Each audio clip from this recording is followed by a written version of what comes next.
पद्मा प्रजापति जी, मध्य प्रदेश से। राधे राधे गुरुदेव, आपके चरणों में कोटि कोटि नमन। महाराज जी, 1 वर्ष से आपको सत्संग सुन रही हूँ और मैंने आपको गुरु रूप से स्वीकार कर लीजिए। महाराज जी, आपके कहे अनुसार राधा नाम का नित्य जप करने का प्रयास करती हूँ। गुरुदेव, एक विडंबना है कि गीता में साफ साफ लिखा है कि कर्म का फल भोगना ही पड़ेगा, और इसका उदाहरण हमने महाभारत में भीष्म पितामह जी के मृत्यु के समय देखा। श्री कृष्ण जी गीता में कहते हैं कि तुम मेरी शरण में आओ, मैं तुम्हें सभी पापों से मुक्त कर दूंगा, और आप भी कहते हैं कि राधा नाम जब से सभी पाप नष्ट हो जाएंगे। तो महाराज जी, भीष्म पितामह जी को दोष मुक्त क्यों नहीं किया, जबकि वो देखो, भगवान के कुछ अनन्य कुछ भक्त थे? भगवत स्वरूप ईश्वर कोटि के महापुरुष स्वयं लीला करके हर बात को प्रमाणित करते हैं। तो जैसे भगवान के श्रीमुख से निकला है कि अवश्य में वो भोक्तव्यम कृतम कर्म शुभाशुभम।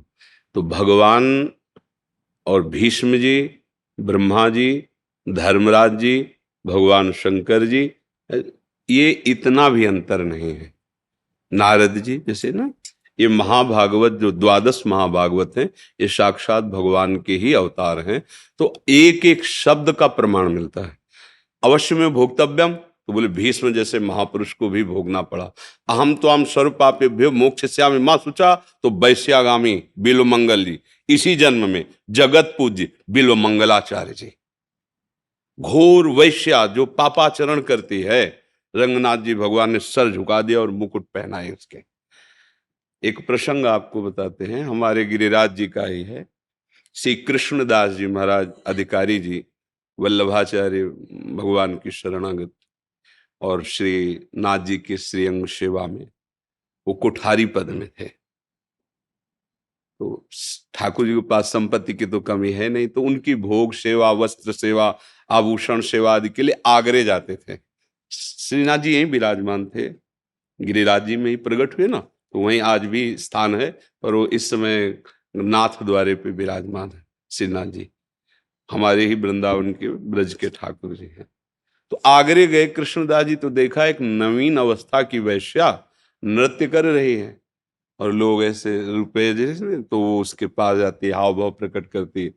और वो संत थे कृष्णदास जी, वो ऐसे देखे, जब भीड़ इकट्ठा होती तो लगता क्या हो गया, तो वहां गए तो देखा वैश्या नृत्य करे, नवीन अवस्था की वैश्या। बहुत एकाग्रता से देखा, इतनी हाव भाव, इतनी मधुर वाणी, इतना सुंदर नृत्य, ये तो हमारे लालजू को रिझा सकती है। तो उस समय 100 मुद्रा निकाली ऐसे, बाबा जी 100, वो तो अधिकारी है सिन्हा, देखते ही वो तो नजदीक आ गए, दिया, क्योंकि भेष वाला। तो उनका हमारे अगर जहां हम टिके हुए हैं वहां तुम आओ, तो जितनी मुद्रा कहोगे हम देंगे, हम आपसे बात करना चाहते हैं। तो जैसी आपकी आगे, आप कहाँ टिके, हमें अपने परिकर सहित वहां गए। उनका कि आप इस राग में गाइए, आप इस राग में गाइए, वो बड़ी प्रवीण थी गाया। तो उनका मेरे एक बादशाह है, मैं उनका एक गुलाम हूं, तुम्हारे परिकर को जितना कहोगे हम यही संपत्ति दे देंगे, साथ नहीं चलेगा, आप चलोगे और आप अकेले मेरे बादशाह को रिझाओगे, और रिझा लिया तो वो प्राप्त होगा जो तुम्हें कभी कोई नहीं दे सकता। ये नहीं बताया कि भगवान के सामने। तो उसको लगा कि बादशाह के सामने नाचने का, अब कोई संशय नहीं था, क्योंकि स्वर्ण मुद्राएं सब दे रहे थे, तो कोई साधारण आदमी तो दे देगा नहीं स्वर्ण मुद्रा, इसका मतलब बादशाह की बात पक्की है।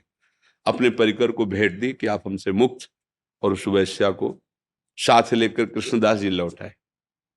अपनी कुटिया के बगल में पर्ण कुटी बनवाई। अब लोग निंदा करने लगे कि देखो, इतने बड़े संत होकर ऐसा वैश्या को लाए हैं।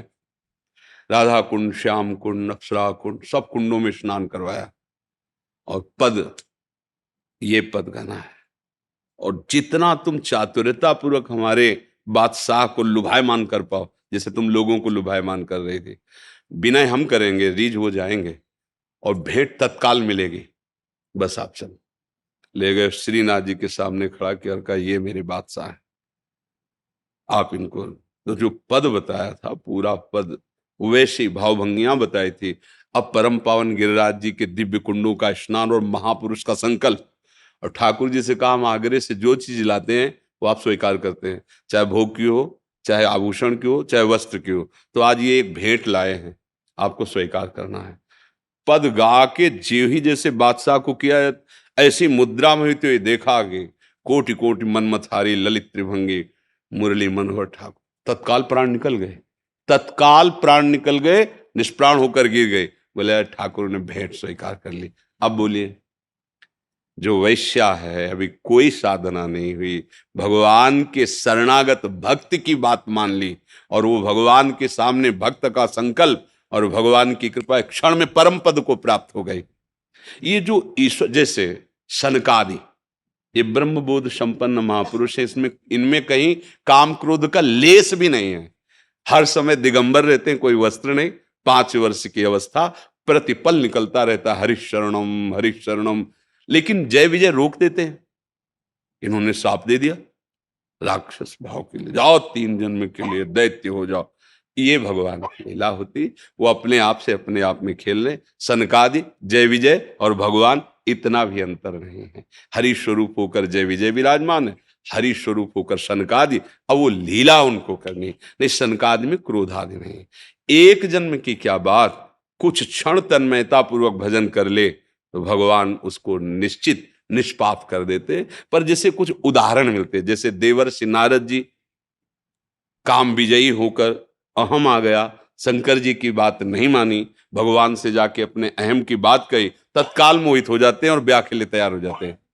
ये भगवान के 24 अवतारों में नारद जी हैं, क्या उनमें काम है क्या? नहीं। वो हमें ये करके बताते हैं कि ऐसी स्थिति में भी यदि आपको अभिमान आ गया तो आप गिर सकते हैं। ये नहीं है कि ये काम में गिर गए तो कौन बचेगा। पढ़ो, ठाकुर हरिदास जी नौजवान हैं, एकांत कुटिया है, हरे कृष्ण भगवान नाम जप कर रहे हैं। वो वैश्या 9 युवती आई और उस धनी ने कहा था अगर गिरा दो तो जितना कहोगे पैसा देंगे। 3 दिन आई और स्वयं नाम जप करने लगी, कुछ फर्क नहीं पड़ा हरिदास जी पर। तो हमें ये देखना है कि कहां कौन सा उपदेश लागू होता है, किस उपदेश का किस रूप में भगवान उदाहरण दे रहे हैं। क्योंकि शास्त्र पूरा जैसे मेडिकल स्टोर है ना, तो आप उसमें फंस जाओगे, बीमारी बढ़ा लोगे। डॉक्टर जो दवा लिखे वही मेडिकल स्टोर से लीजिए। तो शास्त्र एक मेडिकल स्टोर है।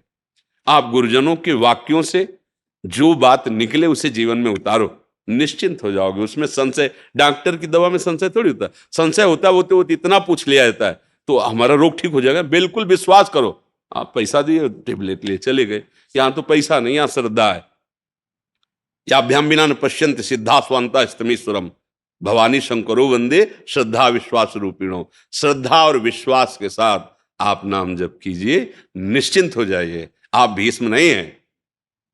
ये पक्की मटकी को फोड़ के कुछ नहीं बनाया जा सकता, लेकिन कच्ची मटकी को जो चाहो आकार दे सकते हो, जब चाहो चाहे। हम लोग कच्ची मटकी है, हम लोग भीष्म नहीं है, ब्रह्मा नहीं है, सनकादि नहीं है, साधारण जीव है।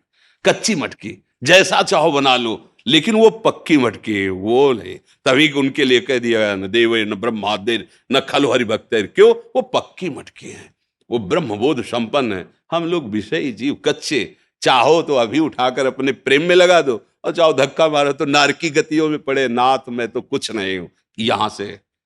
तो अपने लोगों को जो जीवन के लिए प्रभु आदेश कर रहे हैं, हम सर्व पापेभ्यो मोक्षयिष्यामि मा शुचा, पक्का वो बात समझिए। वो उदाहरण दिया जाता है कि कर्मों का इतना प्रबल स्वरूप है, पर कृपा का बहुत। कई बार हमने उदाहरण दिया कि जैसे वकीलों से सिद्ध हो गया कि आप अपराधी हो, न्यायाधीश ने आदेश कर दिया, फांसी पाश हो गई, आप कोई नहीं काट सकता, एकमात्र राष्ट्रपति। आप निवेदन कीजिए, अगर वो क्षमा कर देता है तो वकील और न्यायाधीश सबकी बात रद्द, उसकी बात। तो हमारे अनंत कोटि ब्रह्मांडों के स्वामी श्री कृष्ण हैं, वो कह रहे हैं हम सर्व पापेभ्यो मोक्षयिष्यामि मा शुचा। आप अपना निवेदन पत्र पहुंचाइए, सजा तो निश्चित हो गई है, अवश्य में भोक्तव्यम कृतम कर्म शुभाशुभम, और वो माफ कर दें, खेल खत्म। भगवान उसे मोक्ष पदवी को प्रदान, इसमें बिल्कुल संशय नहीं करना चाहिए। अलग अलग जगह के अलग अलग वाक्यों का उसका उदाहरण है। शास्त्र बहुत बड़ा है। अब आप एक यहां की बात वहां जोड़ेंगी तो नहीं समझ पाएंगे। एक होती है अधम, अशरण, पतित, मैं हूं, नाथ आप पाओ, इसका कोई बिगाड़ नहीं सकता। ब्रह्मचर्य, तपस्या, जितेंद्रियता, विविध प्रकार। अब वहां आपको जांच होगी, क्योंकि आप हैं कुछ, और जो कुछ नहीं है वो सीधे गोद में बैठे। इसीलिए तो यही दरबार दीन को आदर रीति। दीन का तात्पर्य हम कुछ नहीं प्रभु, केवल आपकी कृपा से ही हमारा निस्तरण हो सकता है। मेरे बनाए ना बनेगी कोटि कल्प लो, राधा राधा राधा, सब बात बन जाएगी। और मानने की है मान लो तो अभी सब संशय खत्म हो जाएगा, ना मान लो तो राधा राधा जपते रहो, जान जाओगे, फिर तुम्हें बताना नहीं पड़ेगा। अब भजन न करो तो बुद्धि की ताकत नहीं कि इस बात को जान सके।